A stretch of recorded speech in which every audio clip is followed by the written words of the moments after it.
নৌকা ভরা ফল, জলের ওপরে স্থল, ভাসমান কত দোকান, কি দারুণ এই স্থান। ভীমরুলি ভাসমান বাজার বাংলাদেশের দক্ষিণ অঞ্চলে বরিশাল বিভাগের ঝালকাঠি জেলায় অবস্থিত ভীমরুলি ভাসমান পেয়ারা বাজার। আজকের ভিডিওতে আপনাদেরকে দেখাবো কিভাবে ঢাকা থেকে লাক্সারিয়াস জাহাজে করে বরিশাল চলে আসলাম এবং বরিশালের বিখ্যাত মাছ বাজার, তাছাড়া বরিশালের নামকরা টুরিস্ট স্পট ফ্লোটিং মার্কেট। অবশ্যই ক্ষমা চেয়ে নিচ্ছি, কারণ আমি যে টাইমে গেছিলাম সেই টাইমে এই বাজারটি সঠিকভাবে বসেনি। বাজারটি দেখতে হয় এমন, আর আমি দেখেছি এমন। তবে এই ভিডিওতে ঢাকা থেকে কিভাবে খুব কম খরচে এই জায়গায় পৌঁছাতে পারবেন এবং অসাধারণ ভিউ দেখতে পারবেন সেই সম্পর্কে A to Z তথ্য দিয়ে দেব খরচ সহকারে, এবং অবশেষে আপনাদের জন্য একটি চমক অপেক্ষা করছে।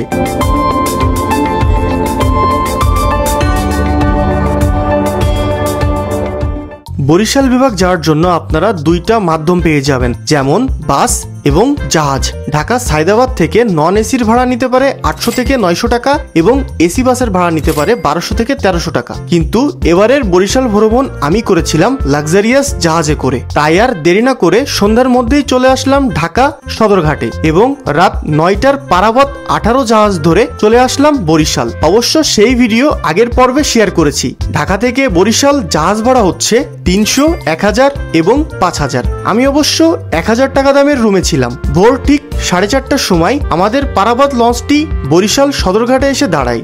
বন্ধুরা, সময় ঘড়ি বলছে সকাল 7টা, আর আমি এখন অবস্থান করছি বরিশালের সদরঘাট।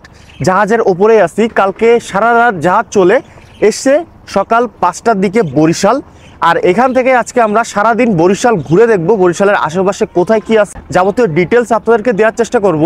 তো আমি একদম আমাদের পারাবত যে লঞ্চটা আছে তার ছাদের উপরে আছি, এখান থেকে নিচে নেমে যাচ্ছি।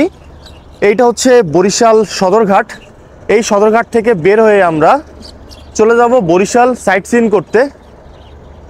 এবার দেখি কোথায় কোথায় আমরা সাইট সিন করতে পারি। আর একটা জিনিস বলে দিই, এই পারাবত লঞ্চ কিন্তু প্রায় 48টা সিসি ক্যামেরা দিয়ে ঘেরা।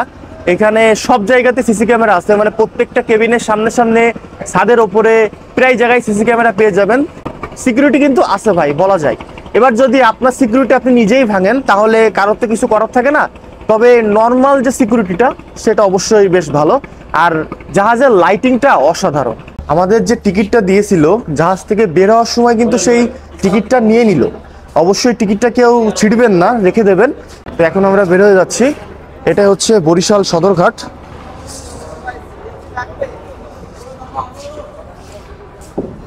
আর আমাদের দুইটা লঞ্চ পরপর চলে আসছে বরিশালে। বেশ সুন্দর। বরিশাল সদরঘাটটা বেশ ছোটখাটো, খুব একটা বড় না, এই আর কি। তো এখন বরিশাল সদরঘাটকে বিদায় দেওয়ার সময় চলে এসছে। আমরা এখন বের হচ্ছি বরিশাল সদরঘাট থেকে। এই যে বরিশালের যে কাউন্টার সেটা কিন্তু এমন, আর সদরঘাটের প্রথমটা হচ্ছে এমন।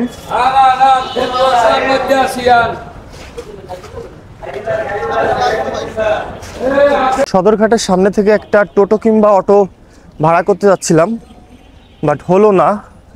আমরা এখন যাচ্ছি বরিশালের যে মাছ বাজার সেই দিকে। এই যে এইদিকে বলে বরিশাল মাছ বাজার। তো বরিশাল মাছ বাজারটা আগে ঘুরে দেখব কি অবস্থা, তারপরে চলে যাব বরিশালের বিখ্যাত পেয়ারা বাগানে।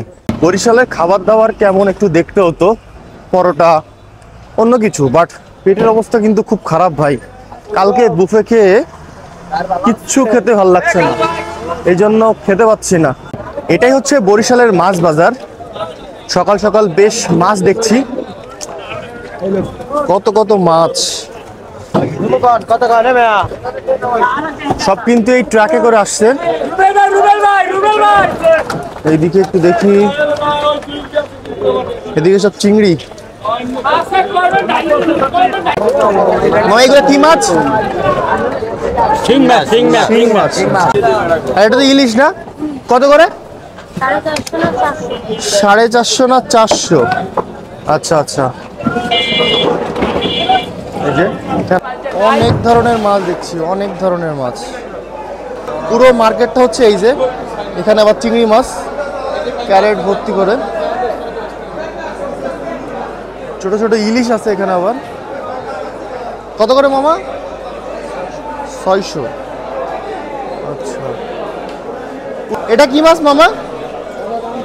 হ্যাঁ হ্যাঁ, রামসোস।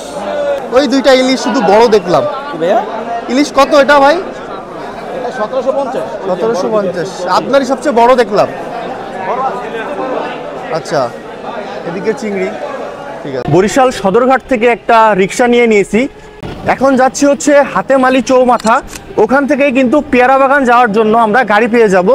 আগে আপনাদেরকে যেতে হবে হাতেমালি চৌমাথা, নাহলে কিন্তু ডাইরেক্ট যদি আপনি যেতে চান রিজার্ভে তাহলে কিন্তু আপনার কাছ থেকে অনেক টাকা নেবে। আর বরিশাল থেকে হাতেমালি চৌমাথা পর্যন্ত রিক্সাতে নিল 50 টাকা। বরিশাল শহরের সকালবেলার ভিউ। এই পুকুরটার নাম কি মামা? বিবির মুস্কুনি। আচ্ছা, বিবির মুস্কুনি পুকুর। সকালবেলার বরিশাল বেশ পরিষ্কার পরিচ্ছন্ন, সুন্দর লাগছে। রাস্তাঘাট বেশ ভালো মামা আপনাদের। আচ্ছা, আমরা চলে এসেছি হাতেমালি চৌমাথা। এই যে এটা হচ্ছে হাতেমালি চৌমাথা। এখান থেকে আমরা পেয়ারা বাগান যাওয়ার জন্য গাড়ি ধরবো। এই যে যেদিক দিয়ে আমি আসলাম হাতেমালি চৌমাথার একদম সোজাসুজি চলে যাচ্ছি। ওই দিক দিয়েই মনে হচ্ছে টেকার কিংবা মহেন্দ্র পাবো, এই জাতীয় গাড়িগুলো। এই যে আমার পিছনে যে টেকারটা দেখতে পাচ্ছেন, এই টেকারে করে যাচ্ছি আমরা আটঘর ফ্লোটিং মার্কেট। মামা এটা কত কিলোমিটার হবে? কত কিলোমিটার হবে? 23 কিলো। আর যেতে সময় লাগবে কতক্ষণ? 40 মিনিট। 65 টাকা ভাড়া। এই টেকারগুলোর কিন্তু আবার টাইমিং আছে, টাইম হলে টেকারগুলো ছেড়ে দেবে, যদি ভর্তি নাও হয়। এখন কিন্তু বেশ ভর্তি হয়নি টেকার, তারপরেও কিন্তু ছেড়ে দিয়েছে, এটা বেশ ভালো। টেকারে মোটামুটি আসতে 1 ঘন্টা সময় লাগলো। এটা হচ্ছে আটঘর বাজার। ভাই, আটঘর বাজারে যখন আমি নামলাম, একটু সামনে আসলেই কিন্তু অনেক নৌকা পেয়ে যাবেন, ট্রলার পেয়ে যাবেন। মানে এই যে খালটা দেখছেন, এই খালে করে আপনাদেরকে নিয়ে যাবে সেই ভেমরুল বাজার, যেখানে আমি যাচ্ছি। ফ্লোটিং মার্কেট, বাংলাদেশের সবচেয়ে বড় ফ্লোটিং মার্কেট বলছে। সেখানে যেতে গেলে আমার কাছে যাচ্ছে 1000 টাকা একটা নৌকা, যাওয়া আসা, ঘুরিয়ে দেখাবে পেয়ারা বাগান। বাট এটা তো হচ্ছে না, রাস্তা দিয়েও কিন্তু যাওয়া যায়। এই যে আমি এখন যাচ্ছি, আমার গাড়িতে উঠে যাচ্ছি। মামা কোথায় যেতে হবে প্রথম আমাদের? কুরিয়ানা। আচ্ছা, কুরিয়ানা বাজার, ওখানে আমরা যাচ্ছি। ওখান থেকে আমাদের আবার যেতে হবে ভীমরুলি। মানে মাত্র 20 টাকা খরচ করে কিন্তু আমরা চলে যেতে পারতেছি। আর উনি আমাদের 1000 টাকায় পুরো খাল দিয়ে নিয়ে যাবে 1-2 ঘন্টা বোটিং করে। সেটাও ভালো, যেহেতু আমি একা আছি তো এই জন্য এই টাকাটা আমার জন্য বেশি হয়ে যায়।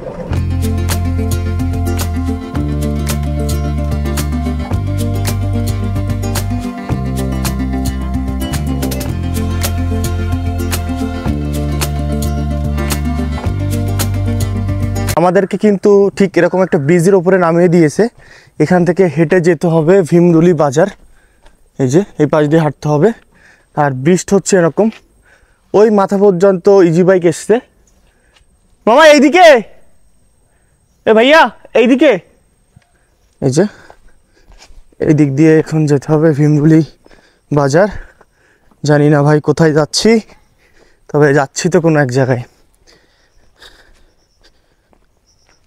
তবে ওনারা বলছে যে পেয়ারার যে সিজনটা, সেটা নাকি এখনও 15 দিন পরে। তারপরেও যাক, এসছি, ঘুরে যাই, পরে দেখা যাবে। ভালো এক্সপিরিয়েন্স। আর ইনাদের এইখানে প্রত্যেক বাড়ির সামনে সামনে প্রাইভেট খাল আছে, প্রাইভেট সুইমিং পুল বলি না, ইনাদের এখানে প্রাইভেট খাল। অস্থির। ব্রিজের অবস্থা দেখুন ভাই, অসম্ভব খারাপ। এই যে আমরা কিন্তু চলে আসছি ভীমরুলি বাজার, বাট এখন তেমন একটা লোক নাই।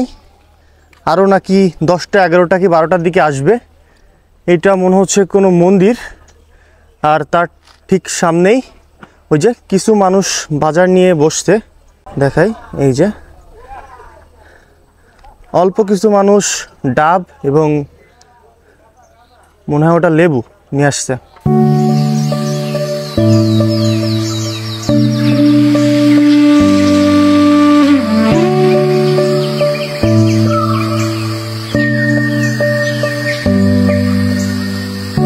এখানে আবার দুর্গা মায়ের মূর্তি দেখছি, তার ঠিক সামনেই কিন্তু এই খালটা, এখানেই বাজারটা বসে মূলত। এটাই তো ভীমরুলি বাজার না? আচ্ছা, এখানে কি লোক একজন, মানে এখনো কি অনেক দেরি আছে বাজার বসতে? মানে সম্পূর্ণ বাজার 10 দিন লাগবে? মানে পেয়ারা সিজনটা আসলে তারপরে? আচ্ছা, ওই যে ওখান থেকে কিন্তু আবার সবাই কলা টলা তুলছে। আচ্ছা আচ্ছা, বরিশালের বিখ্যাত ভীমরুলি বাজার। আচ্ছা, ভীমরুলি ভাসমান পেয়ারা বাজার। বন্ধুরা, ভীমরুলি ভাসমান পেয়ারা বাজার থেকে এখন বের হয়ে যাচ্ছি। মোটামুটি ভিউ তো দেখালাম, আর এখানের যে বাজারটার বসার সময় এখনও 15 থেকে 20 দিন পরে এখানে অনেক বেশি বড় একটা বাজার বসবে। আর আপনাদের এখানে বাজার কি সব এরকম ভাসমানই বসে, মানে যত বাজারই শাকসবজি যত বাজারই? আচ্ছা, এখানে কিন্তু শাকসবজি বলেন যে কোনো জিনিস এরকম ভাসমান নৌকার ওপরেই বাজারটা বসে থাকে, এই আর কি। এদিকেও বেশ কয়টা দোকান আছে, ওদিকেও বেশ কয়টা দোকান আছে। পাখির চোখে আপনাদেরকে এই জায়গার ভিউটা তো দেখালাম। তো টাটা বাই বাই, সবাই ভালো থাকবেন, সুস্থ থাকবেন, দেখা হচ্ছে অন্য কোনো ভিডিওতে। এই যে এরকম করে ট্রলার আসছে।